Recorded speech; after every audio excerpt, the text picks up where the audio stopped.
जा जाकर उठा उसे और रेशमा से मैं प्यार करती हूँ।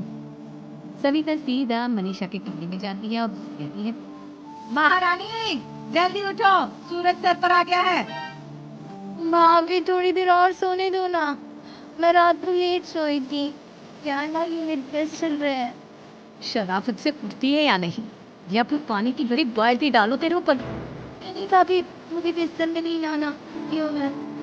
मनीषा जल्दी से उठकर बाथरूम में चली जाती है। सभी आराम से बैठकर नाश्ता कर रहे होते कि तभी रेशमा बाजार से हाथ में सामान लिए आ जाती है। रेशमा को देखते ही सविता उस पर तरस पड़ती है। लो आ गई महारानी, ऐसा ही क्या सामान लाना था जो सुबह आंख मलते ही बाजार की तरफ रवाना हो गई।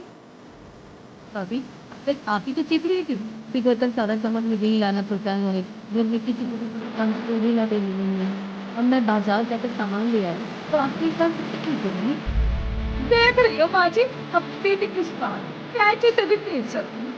और मैं आप तो कुछ कहेंगे नहीं अपनी लाडली बहन को। विष्णु, अपनी भाभी से ऐसे बात नहीं होगी। चलो माफी मांगो। भैया मैं क्यों माफी मांग? आप भाभी से बोलिए कि हम पर कब हुक्म चलाया था। अब किसी बेटी हैं और आपकी पत्नी की ननद लौटना नहीं है, लौटता है। इनकी भलाई के लिए कुछ भी बोले तो इन्हें बुरा लग जाता है। इस घर में यही इज्जत है मेरी।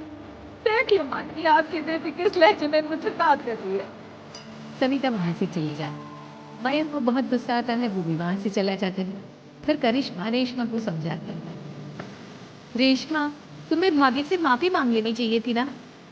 दीदी दीदी मैंने कुछ किया ही नहीं, तुम्हें माफी क्यों मांगू? कहाँ से रेशमा दीदी?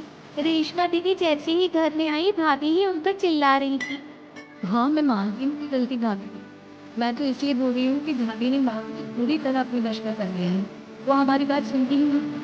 शायद भैया हमारे लिए हमेशा कहते हैं, इसलिए उनकी बात का मान लेना वो पड़ेगा नहीं। इसको एक बात और, भाभी ये भी हमारे खिलाफ खड़ा हुआ है, फिर वो भी माँ की तरह हमारी किसी बात पर विश्वास नहीं करेंगे। इसी तरह से अपनी किसी न किसी बात पर परेशान एक दिन मैं नहीं लगती है इस बार हमारे लिए ये किताबें पसंद है ना, तुम्हारे लिए किताबें लाया हूँ। थैंक यू भैया। ये भैया, ये भैया, करिश्मा, अरे नेकलेस कितना सुंदर है। ये भैया कहाँ से ले आए होंगे? मैंने भैया को 3 दिन पहले फोन पर ये डिजाइन दिखाया था और आज भैया ये ले आए।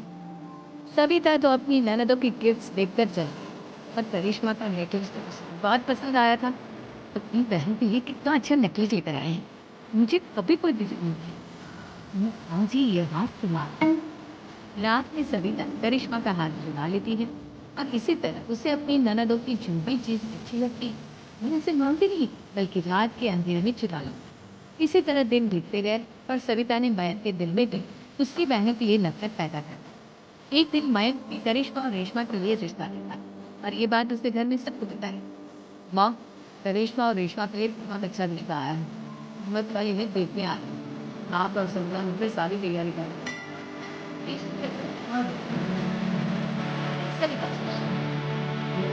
उनकी शादी में घर और बाहर का काम कौन करेगा?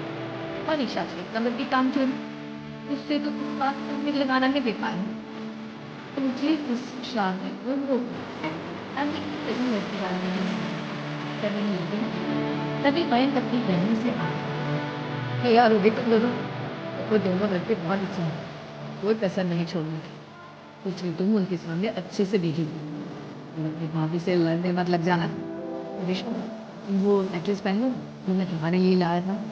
भैया मैं बहुत देर से वो नेकलेस ढूंढ रही हूँ लेकिन मुझे मिल ही नहीं रहा। क्या तुमने नेकलेस खो दिया? तुम्हें पता भी है वो कितना महंगा था? तुम कोई काम ढंग से नहीं कर सकती। मैं उससे भी वहाँ से चला जाता है। थोड़ी देर बाद लड़के वाले भी आ जाते हैं। वो दोनों बहनों को पसंद कर लेते हैं और रिश्ता पक्का हो जाता है। लेकिन सविता के दिमाग में तो कुछ और ही कुछ ही नहीं। वो पंडित जी के पास करिश्मा की कुंडली लेकर आए और उन्हें पैसे देकर करिश्मा की कुंडली कर दिखा। जब लड़के वालों के पास करिश्मा की जाती है तो उसका बहन जी, हमने करिश्मा की कुंडली अपने पंडित जी को दिखाई थी। आपकी बेटी की कुंडली नहीं बल्कि दोषों का पिटारा है। लेकिन मैं और मेरे पति इन सब बातों पे बहुत विश्वास करते हैं। ये हम आपकी बेटी से अपने बेटे की शादी इस तरह करिश्मा का रिश्ता टूट जाता है और सभी घर वालों को बहुत दुख होता है।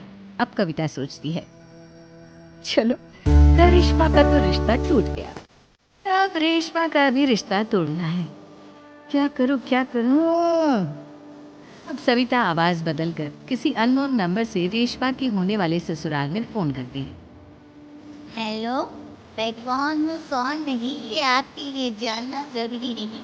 बस इतना सुन लो कि रेशमा का 2 साल से किसी के साथ अफेयर चल रहा है। बस रेशमा का रिश्ता तुड़वाने के लिए सविता का कितना मेहनत काम होता है। अब रेशमा का तो रिश्ता टूट गया।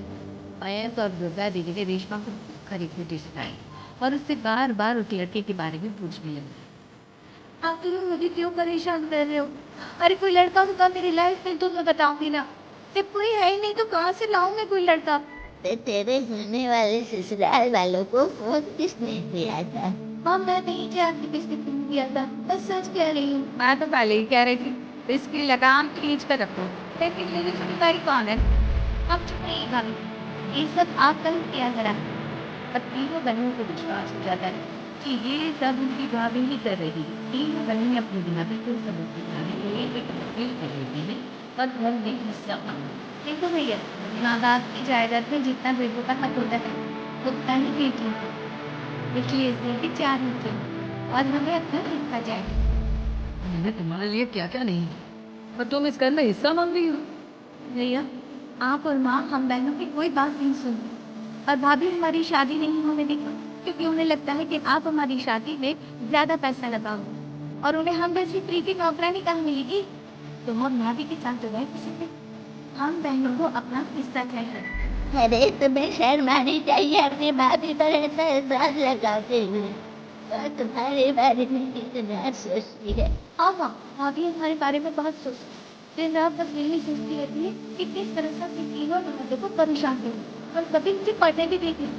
तुम दोनों को रिश्ता भी तो दिनों नहीं छुपाया है। रात के हमारे कमरे में आकर हमारी चीजें छुपाया।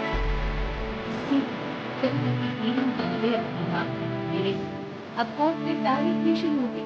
जब कविता के बगैर उसकी तीनों नजर इतनी आसानी से नहीं मानने वाली, तो उसने अपने पति को कैसे और अपनी तीनों नजर की माफी मांगी। मयंक और दुर्गा को भी अपने दोस्त का साफ हो गया। अब कविता खुद करिश्मा और रेशमा के लिए अच्छा रिश्ता ढूंढती है और उनकी शादी करवाती है।